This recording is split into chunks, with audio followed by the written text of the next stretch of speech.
اچھا جی، یہاں پہ ابھی آپ اس کا پانچواں شعر دیکھیں، پانچواں نہیں سوری، اس کا آپ نے پانچواں ہی دیکھنا ہے۔ میری افتادگی بھی میرے حق میں اس کی رحمت تھی کہ گرتے گرتے بھی میں نے لیا دامن ہے تھام اس کا۔ اب یہاں پہ میری افتادگی بھی میرے حق میں اس کی رحمت تھی۔ افتادگی کہتے ہیں کہ بے بسی، عاجزی، گرنا، اور دامن تھامنا یعنی سہارا چاہنا، کہ میری جو بے بسی تھی، میری عاجزی تھی، یہ بھی میرے حق میں ایک طرح سے اچھی ثابت ہوئی، کیونکہ جب میں گرنے لگا، جب میں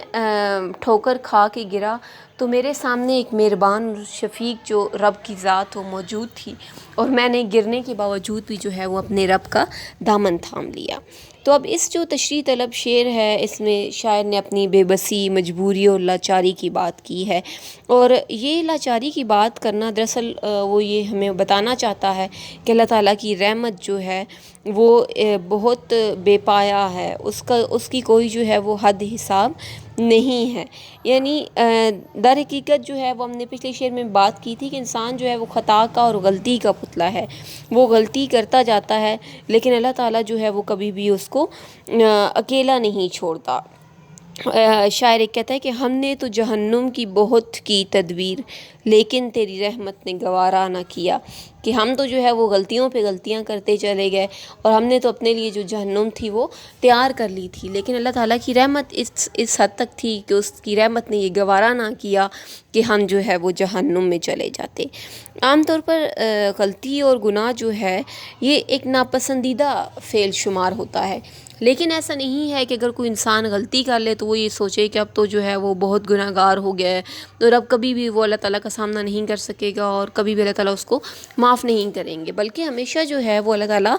آپ اگر سچے دل سے توبہ کریں گے، آپ استغفار اسی لیے بار بار کہا جاتا ہے کہ آپ اگر اللہ تعالیٰ سے توبہ کریں گے تو آپ کی توبہ جو ہے وہ قبول کر لے گا، اور اللہ تعالیٰ جو ہے وہ بہت خوش ہوں خدا یاد آ رہا ہے اس مصیبت میں، میری کشتی کو اے طوفاں یوں ہی زیر و زبر رکھنا، کہ جب انسان کو بھی اللہ تعالیٰ تب یاد آتا ہے جب انسان جو ہے وہ مصیبت میں ہوتا ہے۔ تو جو انسانوں پر یہاں پہ شاعر جو ہے وہ میری کشتی کو بھی ہے خدا، میری کشتی کو اے طوفاں یوں ہی زیر و زبر رکھنا، کہ انسان پر جب جو ہے وہ آسانیاں آتی ہیں، جب انسان خوشحال ہوتا ہے تو ایسے وقت انسان بہت ناشکرا واقعہ ہوا ہے، وہ اللہ تعالیٰ کو بھول جاتا ہے، لیکن جب انسان جو ہے وہ مشکل وقت میں آتا ہے تو پھر اس کو رب اپنا جو ہے وہ بہت یاد آتا ہے۔ تو یہاں پہ شاعر اس بات کی حسرت کر رہا ہے کہ کاش میں جو ہے وہ یوں ہی مشکلات میں گھرا رہوں، کیونکہ یہی وہ صورت ہے جس میں میں اپنے رب کے جو ہے وہ بہت قریب رہتا ہوں۔ تو یہاں پہ دنیا جو ہے یہ دنیا کی اصل کامیابی یہ نہیں ہے کہ آدمی جو ہے وہ کامیاب ہو جائے، بلکہ آپ دیکھیں کہ کامیابی یہ ہے کہ آدمی دنیا اور آخرت دونوں میں کامیاب ہو جائے۔ یعنی انسان دنیا میں آ کر اپنے مقصد تخلیق سے اکثر بھٹک جاتا ہے، اور جو دنیاوی فائدے ہیں، دنیاوی لالچ ہیں، وہ اس میں الجھ کے رہ جاتا ہے۔